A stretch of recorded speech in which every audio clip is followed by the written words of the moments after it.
Você já parou para pensar no destino do lixo depois que ele some da sua vista?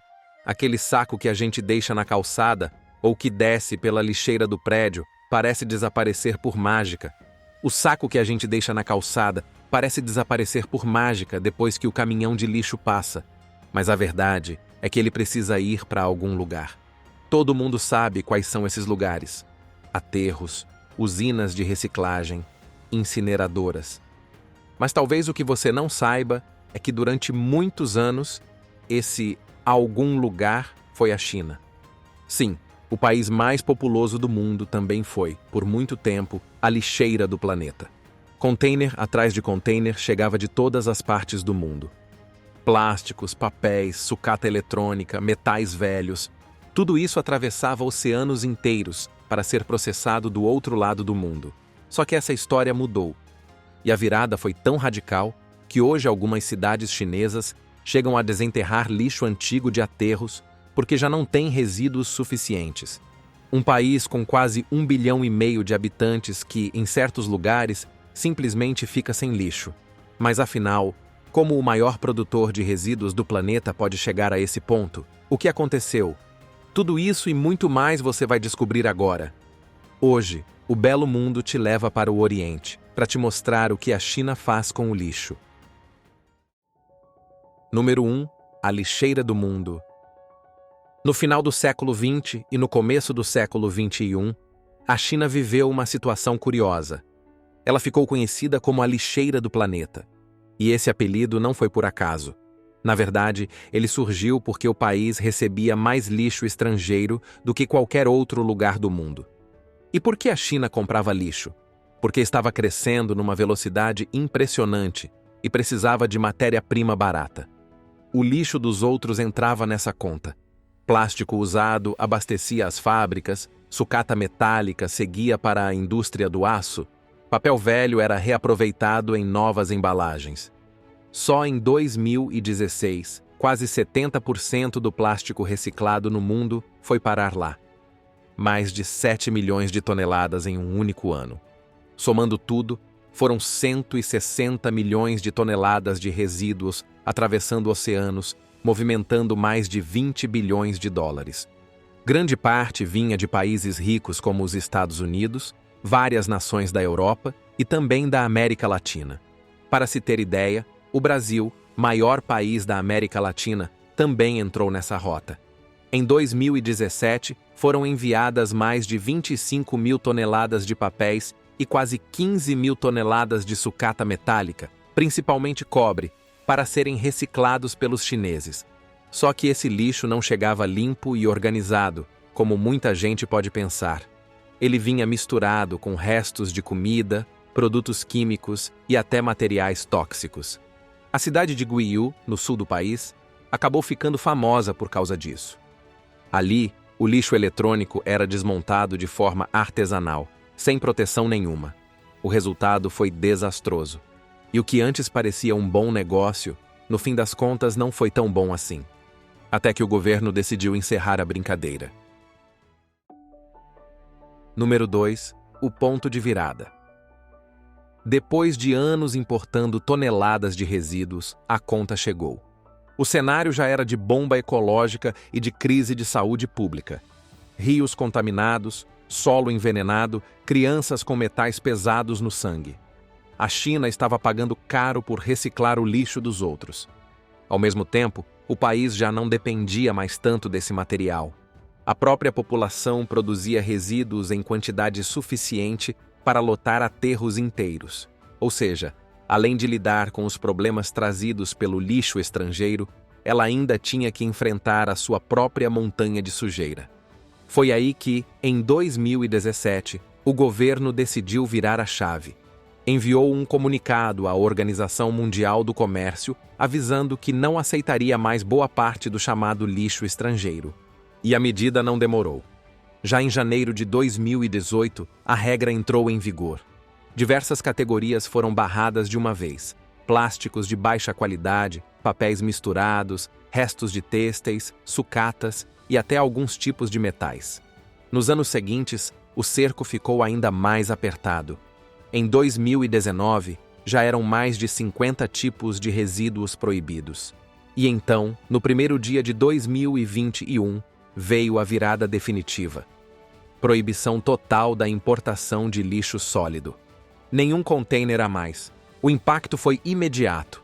Portos nos Estados Unidos, na Austrália, no Japão e em países da Europa ficaram abarrotados de resíduos sem destino. O mundo, acostumado a mandar sua sujeira para a China, ficou sem saída.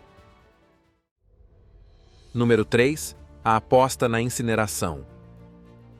Enquanto isso, a Terra do Dragão começava um novo capítulo. Tinha que aprender a lidar sozinha com a própria montanha de lixo. E olha que não era pouca coisa. Estima-se que o país gere mais de 200 milhões de toneladas de resíduos urbanos por ano. Em cidades gigantes como Xangai, na costa leste, e Pequim, a capital, os aterros não davam conta. Um exemplo marcante foi o aterro de Xi'an, uma das maiores cidades do país, localizada na região central e conhecida como o berço histórico da China. Esse aterro foi projetado para durar 50 anos. Em apenas 25, já estava completamente cheio. E não era só a questão do espaço. A decomposição desse lixo liberava metano, um dos gases de efeito estufa mais potentes. Além disso, o risco de chorume vazar para o lençol freático aumentava a cada dia. Os aterros viraram uma bomba ambiental e de saúde pública prestes a explodir. A resposta foi apostar numa estratégia ousada: transformar lixo em energia.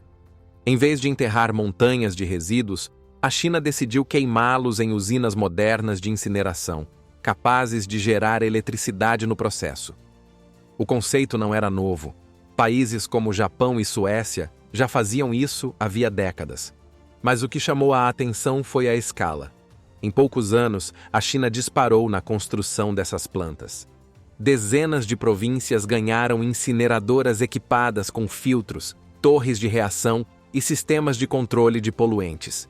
O avanço foi tão rápido que, a partir de 2020, a incineração já superava os aterros como destino principal do lixo urbano. E em diversas cidades grandes, mais de 70% dos resíduos passaram a ser queimados para virar energia.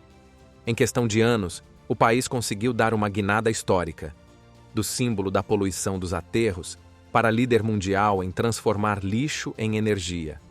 Mas afinal, como é que essas usinas funcionam por dentro? É isso que vamos ver a seguir. Número 4. Como funcionam as usinas de lixo para energia. Quando se fala em incineração, muita gente pensa em algo simples, como se fosse um lixão em chamas, com pilhas de sacos pegando fogo a céu aberto. Mas a realidade das usinas modernas é outra história. Na China, essas plantas funcionam como verdadeiras fábricas de energia, com tecnologia que lembra mais uma refinaria do que um lixão pegando fogo. O processo começa nos depósitos fechados. Caminhões despejam montanhas de resíduos em enormes galpões, onde guindastes mecânicos agarram o lixo e jogam nos fornos. São fornalhas de alta capacidade, projetadas para operar em temperaturas elevadíssimas. O calor gerado transforma a água em vapor, e esse vapor movimenta turbinas que produzem eletricidade. Cada tonelada de lixo pode render centenas de quilowatts-hora. Traduzindo, o que 5 famílias descartam num mês pode abastecer uma casa inteira pelo mesmo período. E não é só queimar por queimar. Essas usinas contam com filtros de última geração, reagentes químicos e torres de neutralização. Eles reduzem gases nocivos como dióxido de enxofre e óxidos de nitrogênio, controlam a emissão de partículas e ainda tratam o chorume antes que ele saia dali. Nada é jogado cru no meio ambiente. Até as cinzas têm destino. As cinzas mais pesadas, conhecidas como cinzas de fundo, podem ser usadas em cimento ou na pavimentação de estradas. Já as mais leves, conhecidas como cinzas volantes, que são cheias de metais pesados, passam por tratamento especial para não se tornarem uma bomba tóxica. Em algumas cidades, como Pequim, ainda existe um passo extra. Parte do lixo orgânico é fermentada antes da queima para aumentar o poder energético, ou seja, Não é mágica e nada de improviso. É uma engenharia pesada que transforma sujeira em luz. Só que essa aposta trouxe um efeito curioso e logo surgiria um problema inesperado. Número 5. O curioso problema do lixo de menos. Com tantas usinas surgindo em ritmo acelerado, a China resolveu um problema, mas acabou criando outro. É isso mesmo. Algumas regiões começaram a enfrentar uma situação que parece até piada. Faltou lixo para queimar. Pode soar absurdo num país com quase 1,5 bilhão de habitantes, mas é verdade. A capacidade de incineração cresceu tanto que, em certas províncias, as usinas estavam ociosas. Algumas chegaram a funcionar só metade do tempo. Outras passaram a disputar o mesmo lixo com cidades vizinhas. Teve lugar em que os caminhões precisavam rodar quilômetros a mais só para levar resíduos de fora e manter os fornos acesos. E houve casos ainda mais extremos. Em determinadas localidades, as autoridades chegaram a desenterrar lixo antigo de aterros para misturar com o lixo novo e alimentar as fornalhas.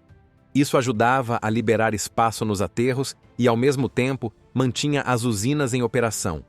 Mas o risco era alto.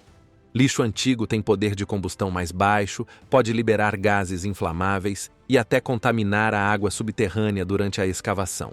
Ou seja, o problema deixou de ser como lidar com o excesso de resíduos e passou a ser como sustentar tantas usinas.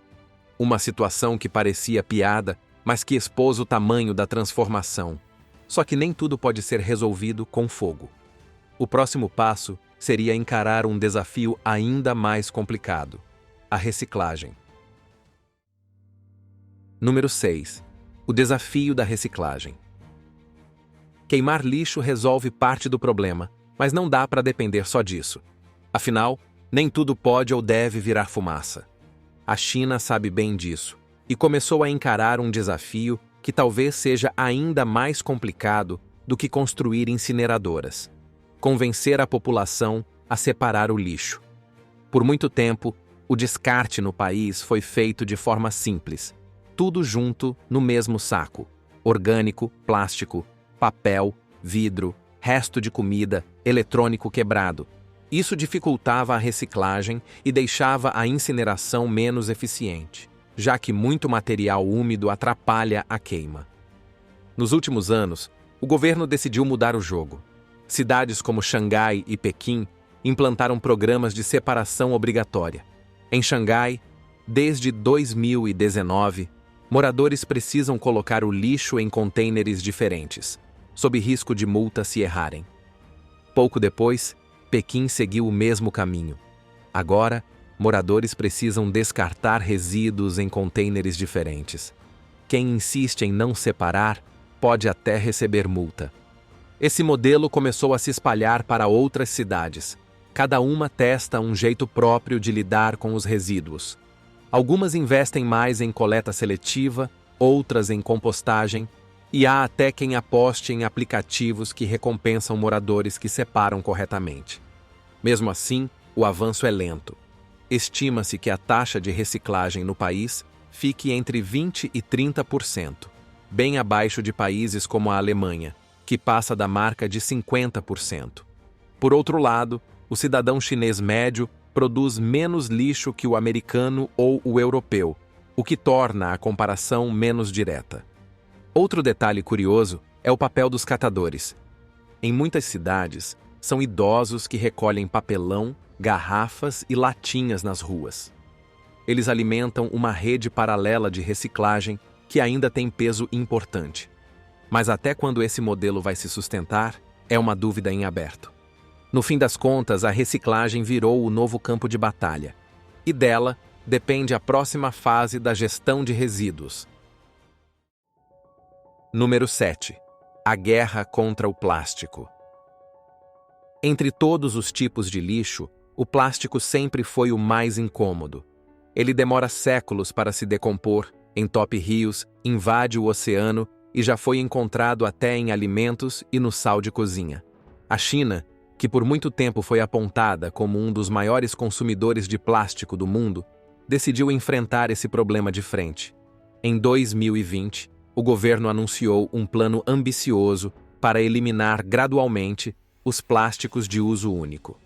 A partir de 2021, sacolas plásticas não biodegradáveis começaram a ser proibidas nas grandes cidades. Logo depois, canudos, talheres descartáveis e embalagens de isopor também entraram na lista. A meta é que até o final de 2025, esses itens devem desaparecer de todo o território chinês. Na prática, a transição ainda é desigual. Em mercados de bairro, muita gente continua usando sacolas plásticas, mas em várias cidades já se vê substitutos biodegradáveis ou reutilizáveis ganhando espaço. É um contraste até curioso. Enquanto algumas prateleiras exibem produtos embalados com plástico em excesso, nas feiras tradicionais ainda se compra legumes a granel, com bem menos embalagem do que em muitos supermercados ocidentais. Outro detalhe importante está no comportamento das gerações. Os mais velhos, vindos do campo, têm o hábito de reaproveitar tudo, de potes a garrafas. Já os jovens urbanos, acostumados à conveniência, consomem mais descartáveis. Esse choque de costumes ajuda a explicar por que a mudança cultural não acontece da noite para o dia. Mesmo assim, o recado foi dado. O país não quer que o plástico continue se acumulando como uma herança tóxica. E esse movimento abre caminho para uma nova etapa: exportar sua experiência para fora do país. Número 8. Exportando tecnologia para o mundo. Depois de erguer centenas de usinas em casa, a China percebeu que poderia transformar essa experiência em um novo negócio.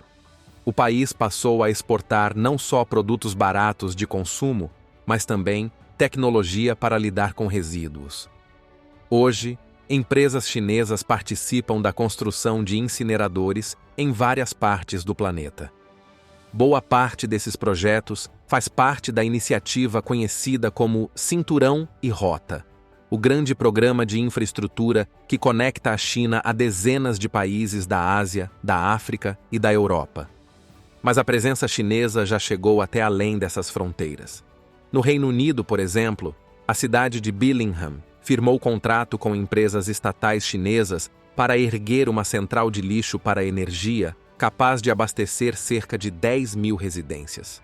O projeto deve evitar a emissão de mais de 130.000 toneladas de dióxido de carbono por ano. É uma reviravolta curiosa. O país que durante décadas foi criticado por ser a lixeira do mundo, agora vende soluções que outros países estão comprando. O preço competitivo, a velocidade de execução e a escala industrial tornam os equipamentos chineses muito atraentes para governos e investidores. Claro que essa expansão não vem sem polêmica. Organizações ambientais alertam para os riscos de uma dependência exagerada da incineração. Afinal, queimar resolve parte do problema, mas também gera cinzas tóxicas e emissões que precisam de controle constante. Mesmo assim, a China conseguiu se posicionar como líder global em um setor que antes parecia dominado por europeus e japoneses. E essa liderança abre espaço para a pergunta inevitável: como será o futuro da gestão de resíduos dentro do próprio país? Número 9. O futuro da gestão de resíduos na China. Depois de décadas recebendo lixo estrangeiro, depois de apostar em incineração em escala gigante e até exportar sua tecnologia, a China encara um novo desafio. O futuro da gestão de resíduos não depende só de queimar mais, mas de reduzir o descarte e aumentar a reciclagem. O governo estabeleceu metas claras. Até meados desta década, pelo menos 2/3 do lixo urbano precisa ter tratamento adequado. Isso inclui reciclagem, incineração com controle ambiental e aterros modernos. Além disso, a separação do lixo na origem deve se expandir para muito além das grandes capitais. Sem isso, toneladas de materiais que poderiam ser reaproveitados continuam indo para o fogo. Outro ponto de aposta é a transparência. Muitas usinas já exibem em tempo real dados de temperatura e emissões. A intenção é mostrar que os erros do passado ficaram para trás e que é possível gerar energia sem transformar cidades em chaminés. Ainda assim, especialistas lembram: o lixo mais fácil de tratar é aquele que nunca chega a existir. Ou seja, o verdadeiro futuro depende de mudanças no consumo, no design das embalagens e na forma como as pessoas lidam com o que descartam. E é aí que a China pode dar um exemplo que vai muito além das chaminés das suas usinas. E agora, a gente quer saber de você. Você acredita que o modelo chinês pode servir de exemplo para outros países, incluindo o nosso? Ou ainda falta muito para que queimar e reciclar sejam de fato a solução? Conta pra gente nos comentários. E se você curtiu esse vídeo, não esqueça de se inscrever no canal, deixar o like e compartilhar. Isso ajuda muito o nosso trabalho e garante que você não perca as próximas histórias do belo mundo.